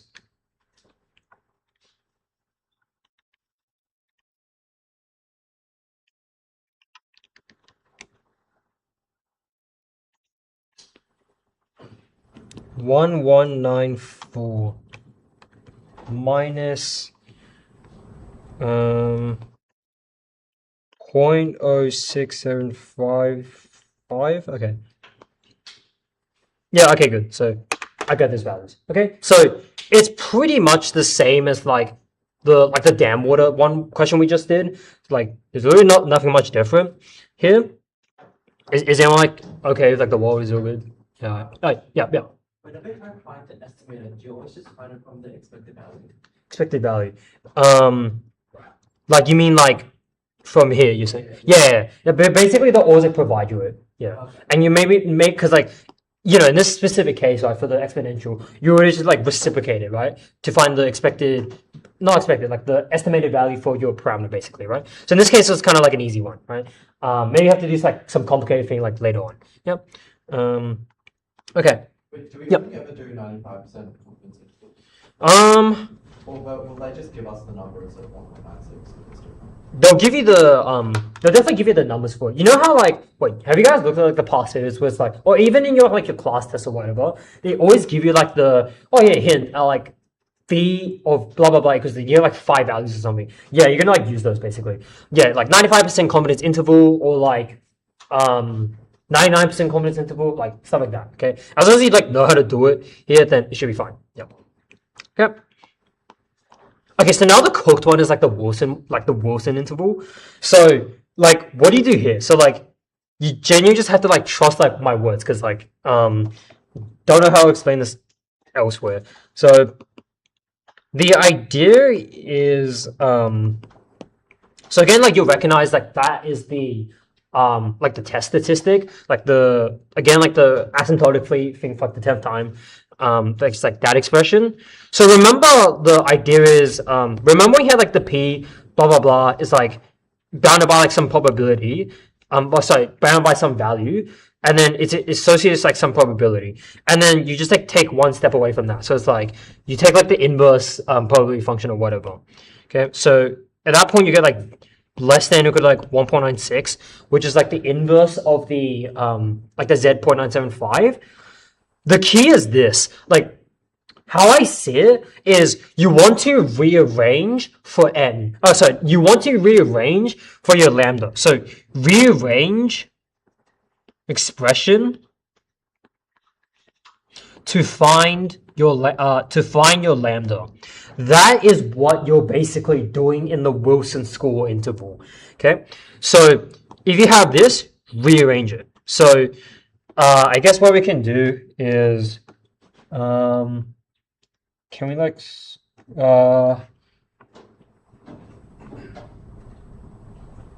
root n, yeah, okay. So let's just like square both sides. Like, okay, wait. Root n lambda of that minus that is less than or equal to 1.96 lambda. Let's like square both sides. So this thing squared less than 1.96 lambda squared. And then we want to just like rearrange the expression, I guess. So n, I'm missing something on there. Okay, so like let's move the other side. Minus 1.96 lambda squared.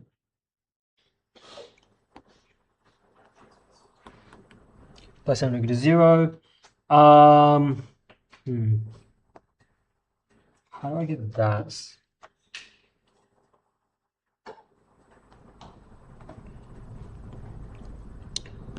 N minus z squared.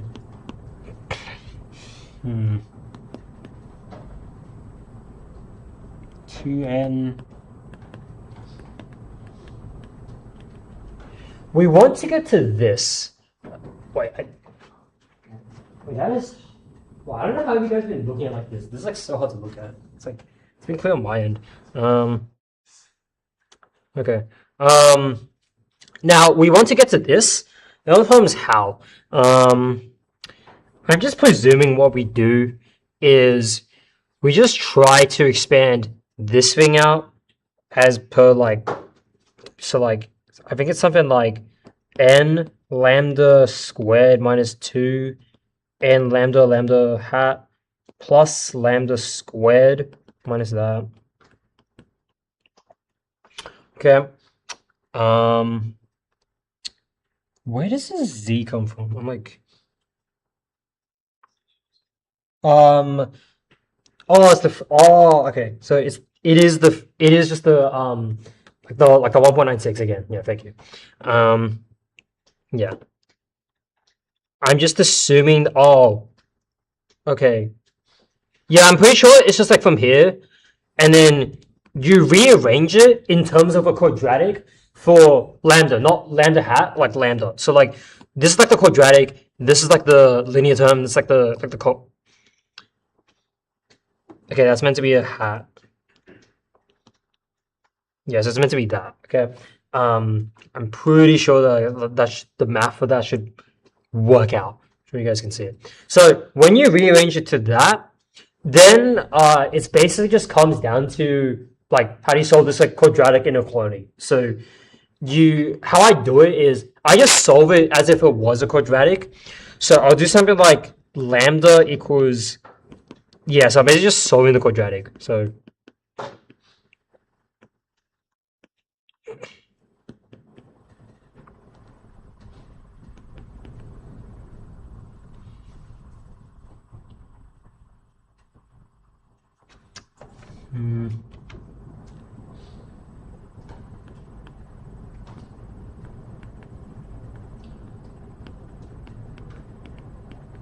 yeah, okay, so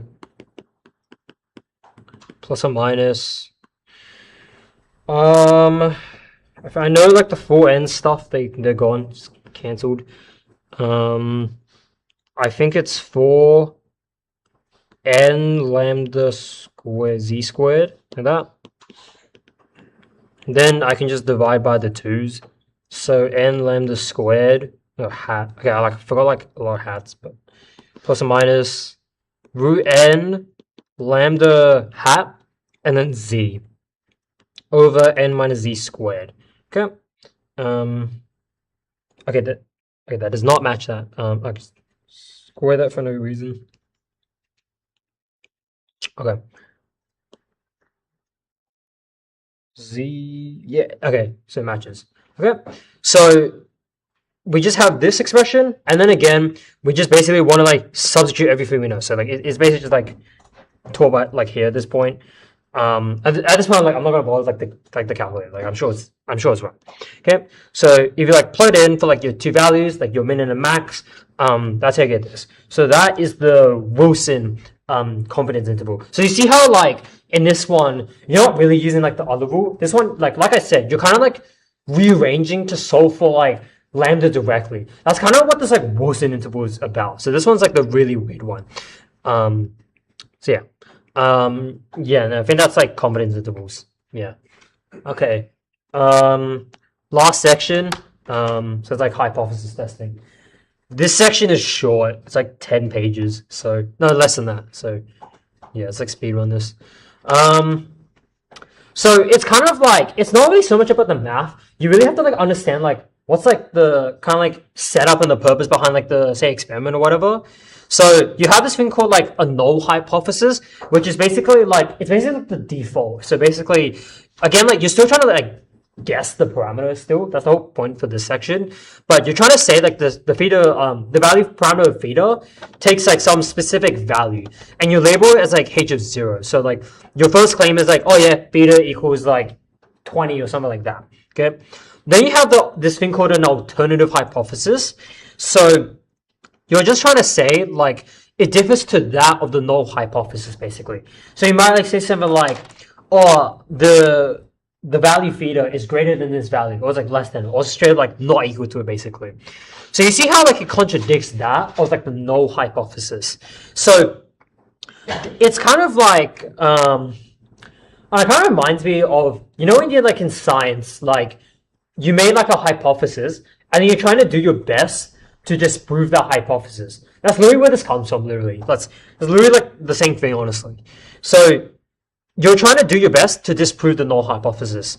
And so the idea is that if you can't, so there are two cases. If like you have evidence to like reject the null hypothesis, you're like, okay, let's reject it and like take the alternative basically. But if you then have evidence that doesn't support the rejection, you basically just like keep it. You're like, oh, okay, like let's kind of keep it. I'll get a bit more on that like later. So yeah, basically this is kind of like the wishy-washy part of it. So like you state both those hypotheses, then you know you could like you do the like conduction like of the experiment or whatever, and then you do then you're basically saying, okay, it's kind of like the setup is like proof by contradiction, where you're kind of like, let's assume the null hypothesis is true, and let's just do some math on it, like let's do the experiments. And then you're trying to see how far, like basically you're trying to test, are these values that I'm getting, are these unreasonable to like attain basically? And so if it's like super unreasonable, unless it's like super unlucky, you can basically at that point just like say, okay, this is like pretty unlikely, very unlikely that like this is gonna happen. And so you basically reject the kind of like whole setup, which again the setup was like you're assuming that h of 0 is true, kind of like the proof by contradiction thing I said, right? So at that point you like then take the alternative hypothesis, or like if not, you kind of like just keep the null hypothesis basically. So here, so John was testing free throw percentage, 24 attempts, so n is 24. He made 14 free throws. So is this evidence that John is better than an average shooter from the line? So the first thing I'm just going to do is like, I'm just going to use the normal approximation because clearly this is the binomial distribution. So P is just 50% because like that's what I'm after, basically just testing. So 24 times half is 12. It's greater than 10 or like 5, like wherever you come from, I guess. So it works with like n1 minus p as well.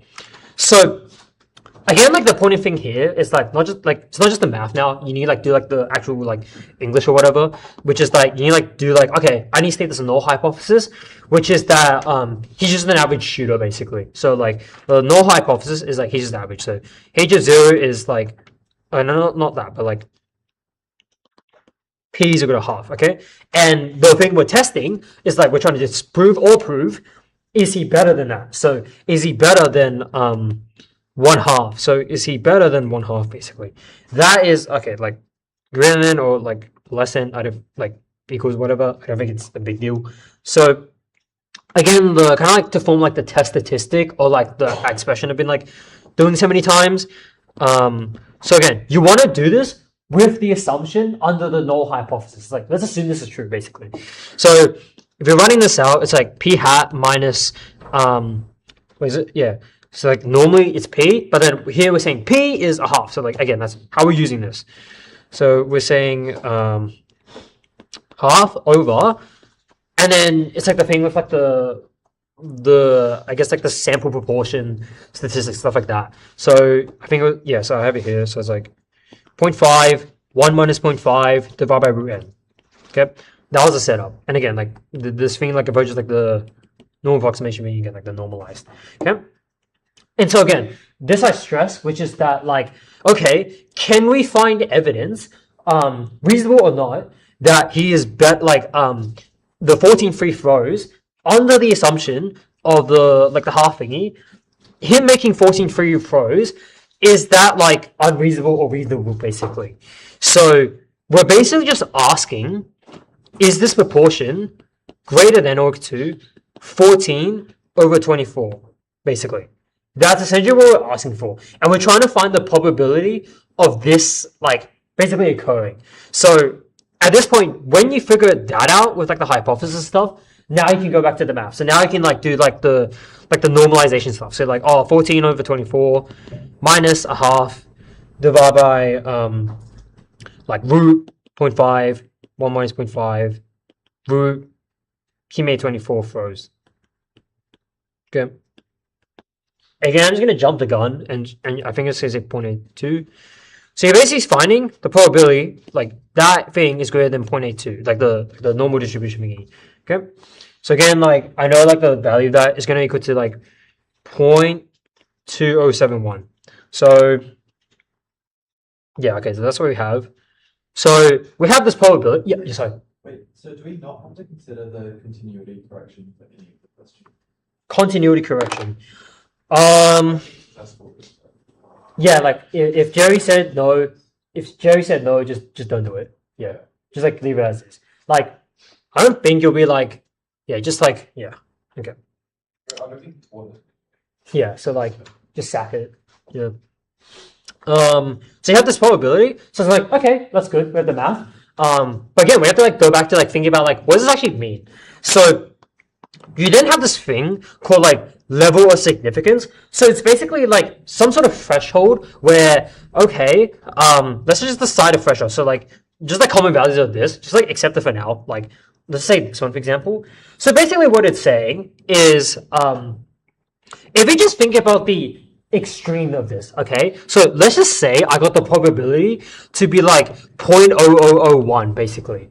So basically what that's saying is, under this null hypothesis, under this setup that I created, whatever situation that occurred, which is like him making these 14 throws or whatever, the chance of that under this null hypothesis is really low. So that basically means, unless he's like super lucky by like the basketball gods or whatever, then there's another that points to the other possibility that okay, maybe he's just bad, maybe just a bad shooter. So that's basically what this is saying. So obviously we don't use like this great of a value. I was just using an example. So I was just saying like 0.05, like the one down here basically.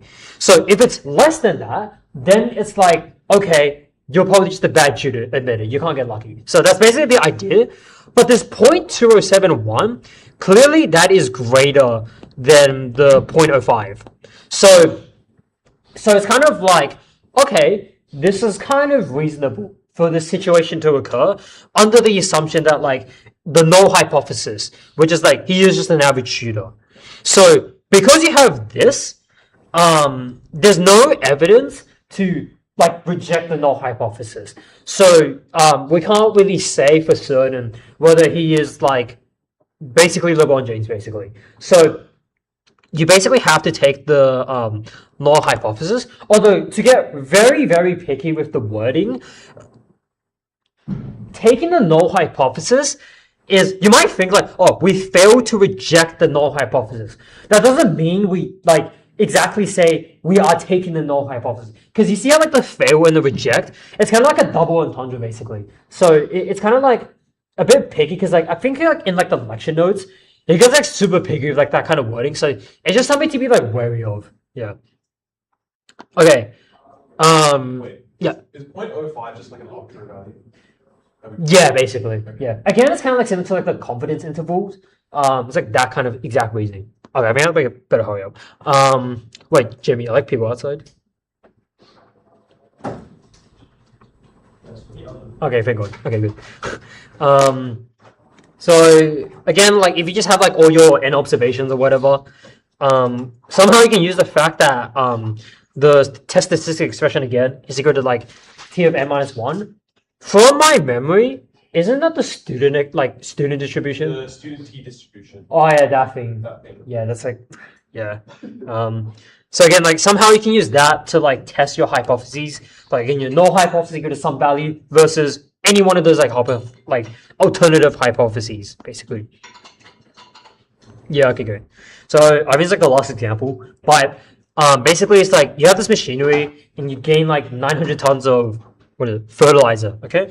But then you're doing this new thing, so you have new machinery, and so you basically after 50 days, basically with the standard deviation, blah blah blah, you get a sample mean of 910. So like, you know, clearly like it got a lot more, but then again, you're just measuring that from like a single output, right? So it's like, is that enough evidence to then just say, oh yeah, is the machinery reliably good, or you just got lucky that one time, basically? That's kind of like what we're saying. So again, we're just like trying to use like you just need to set up the hypothesis and stuff. So again, the null hypothesis is like, no, like your machinery is not better. You're better off without it, or like it's just the same basically. So basically, it's like, what's the thing before? Like the mu is 900. Or the alternative hypothesis being like, yes, the machinery did improve. So h of 1 is saying that mu is greater than 900. So like clearly it's going to do a lot better. Yeah, okay.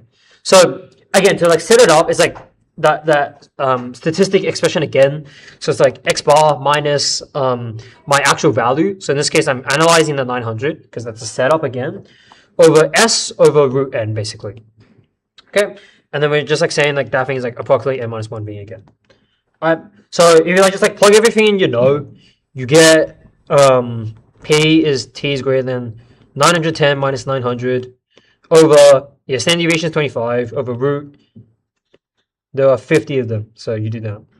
Okay, so you get t is greater than 2.83. Okay, so you're basically finding the probability of that. So this isn't the normal distribution, so you can't like look up a table. So like the student distribution, like you need to use like some other external software. So you use like R or something, or like Python, doesn't matter. Again, this is like an original example. So like, you know, I doubt like you get this unless like Jerry gives you like the actual values. So you get like 0.0034. Okay. So like, don't worry about the math. Okay. The important thing is how you interpret this. So again, what it's saying is if you use the same alpha value, it's like assuming that the machinery is not like, it's just the same, like you don't improve. Under that assumption, then what was the chance that we like, for when we got the sample mean like 910, what was the chance of like that occurring? It's basically this 0.0034. That is less than, that is 0.34%. So obviously way less than that of like 5% basically. So it's like saying under this assumption, this is probably like very, very minimal. Again, unless like the machinery got super lucky basically, right? So we reject that basically. It's like, okay, in that case, we reject the null hypothesis with absolute certainty. And then we can then just say, oh yeah, the machinery is more efficient. So this is the case where we accept the alternative hypothesis. Yes, machinery better. It's kind of like the same setup when like, you know, we're being sued or whatever, and then you're like presumed innocent until proven guilty. The same thing, right? You assume they're innocent, but then you calculate the chance of that being innocent super low. You're like, nah, like all evidence is stacked against you. Then you're probably just like, okay, alternative hypothesis, go to jail, right? So you're guilty. Yeah. Yeah, so that concludes no like hypothesis test. Yeah. And that basically concludes the seminar. Yeah. Yay.